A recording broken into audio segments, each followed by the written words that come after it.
Salut les amis, bienvenue sur votre plateforme. Ici, c'est votre humble serviteur, le très nécessaire sénateur Clétus. Oh, ça a changé, hein? Ça a changé.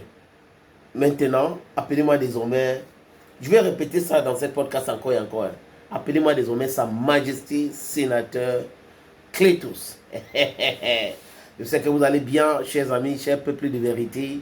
Ah oui, nous allons aller du côté du Congo pour vous parler de la suspension de la Fédération congolaise de football.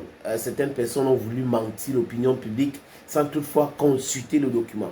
Ils sont la risée du monde, la risée de l'Afrique, et certains prétendent être les intellectuels. Je parle de ce doctorant qu'on appelle Njoya Moussa, qui n'a pas eu honte de publier que la Fédération camerounaise de football a été suspendue jusqu'à nouvel ordre par la Fédération internationale de football association. Et lui, il publie cela avec un document qui dit clairement que la Fédération congolaise de football a été suspendue. Donc, où il est un manipulateur, où il ne sait pas de quoi il parle, où il est animé par autre chose. Vous savez que quand la haine habite les gens, les amis, ça donne ça. Et certains Camerounais aujourd'hui ont démontré au peuple du monde et aux Africains qu'ils sont des haineux. Ils détestent ceux qui ont réussi ou ceux qui essayent de réussir même dans certains domaines. Parce que ce n'est pas eux, ou ce n'est pas leur frère du village, ou ce n'est pas dans leur clan. Voilà comment les gars raisonnent. Mais c'est honteux. C'est honteux, les amis, c'est honteux. Parce que les gens, ils prétendent, oh, je suis un intellectuel, je suis un universitaire, je suis ceci, tu es doctorant. Et même si tu étais universitaire, tu es professeur d'université. Mais est-ce que ça couvre des lapsus, des lapsus? Est-ce que ça empêche aux gens de voir tes stupidités, tes ignominités que tu racontes? Non, ça ne les empêche pas, les amis. Bon, your Bamenda man, your Ekona man, your Guy man, your Bakuri man, and proudly so, your anglophone brother. Je suis l'homme le plus noir de la terre. Et ici, les amis, c'est la vérité et rien que la vérité. On peut se tromper. Nous sommes des êtres humains. Mais quand on se trompe, c'est de bonne foi. Et de l'autre côté, c'est facile de le savoir. Si X, Y s'est trompé de bonne foi ou de mauvaise foi. Se tromper de bonne foi, c'est quoi? C'est qu'on peut faire des erreurs et on va revenir dire, voilà, on se trompait, voilà. Mais quand on se trompe de mauvaise foi, c'est quoi? Ça veut dire que c'est des gens qui racontent des choses parce qu'on les a donné de l'argent. Ils racontent des choses parce qu'ils détestent l'autre. C'est de ça qu'il est question aujourd'hui, les amis. Et l'éducation francophone a détruit ce pays. Et le système est dans un état de décomposition très avancé. Les gens se détestent. Les gens pensent que détester l'autre va les faire grandir. Il y a la place pour tout le monde. Il suffit d'utiliser son medulla oblongata, son cerveau. You need to use your thinking faculties. That's exactly what you need to do if you want to advance in life.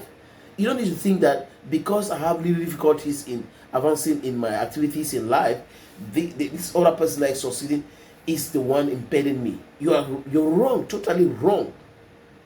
We should be clairvoyant.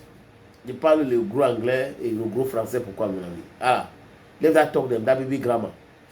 Parlons de la suspension de la Fédération congolaise de football, la FECOFOOT. Vous savez très bien, dans un autre podcast, j'ai parlé de ce monsieur qui s'appelle Njoya Moussa, qui n'a même pas eu honte de vérifier, de faire du fact-checking avant de publier sur sa page Facebook que la FECOFOOT a été suspendue par la FIFA. Et il jubilait même à la limite. Quand quelqu'un commence à montrer c'est bien, ça veut dire que c'est le fait. Il nous préparait pour ça. Oui, on comprend maintenant. Quand il commence à montrer c'est bien, ça veut dire que la suspension était à côté. Quelle suspension? La FECOFOOT n'a jamais été suspendue.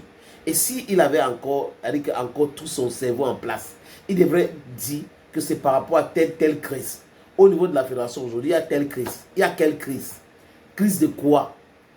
Des présidents des clubs qui veulent la subvention de l'État sans toutefois justifier, ou des gens qui sont en train de bagarrer pour les recettes de match.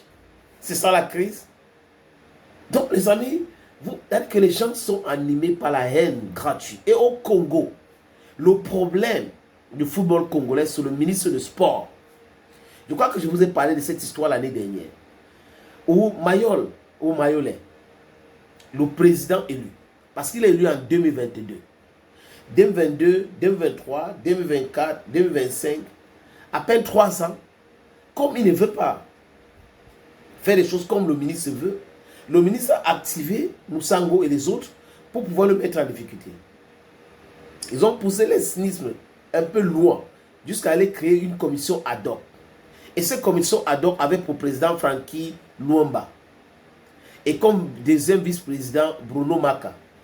Je cite ces noms-ci, les amis, vous allez comprendre pourquoi. Une commission ad hoc qui est créée par les politiciens, parce que c'est le ministre du Sport qui est un proche à Denis Sassou Nguesso. Ce n'est pas le cas du Cameroun, hein, parce que Nassimo il n'est pas un proche de Paul Biya. Du moins, il travaille avec les collaborateurs de Paul Biya. Mais le ministre des Sports au Congo est un proche de Denis Sassou Nguesso. Il pense que tout lui est permis. Comme il est ministre et proche de Denis Sassou Nguesso, il peut tout faire.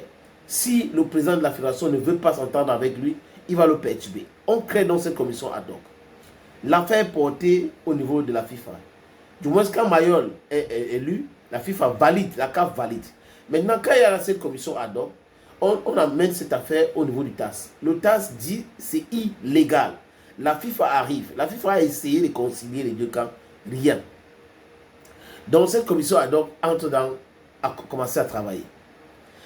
Et ils décident d'organiser l'Assemblée générale élective.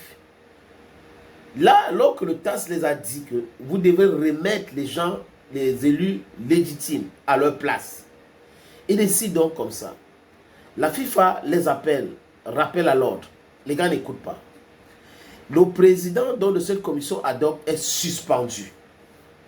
Écoutez très bien. Il est suspendu.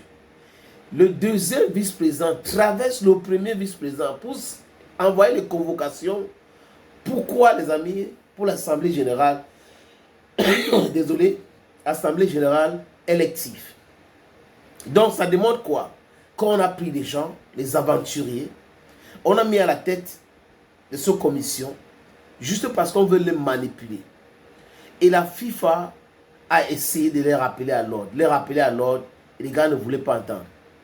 La FIFA a donc dit aux Congolais et aux politiciens congolais, aux ministres du sport, voilà donc ton histoire de football là et tout ça là au Congo, ça reste uniquement au football. Ça reste uniquement au Congo, désolé. Donc la FEGOFOOT est suspendue jusqu'à nouvel ordre. Parce que les politiques se sont immiscés dans les histoires, voilà, I think that's the right word, dans le football. Parce que les politiques ont voulu contrôler tout dans le football. C'est ça donc qui a poussé la FIFA à réagir de la sorte.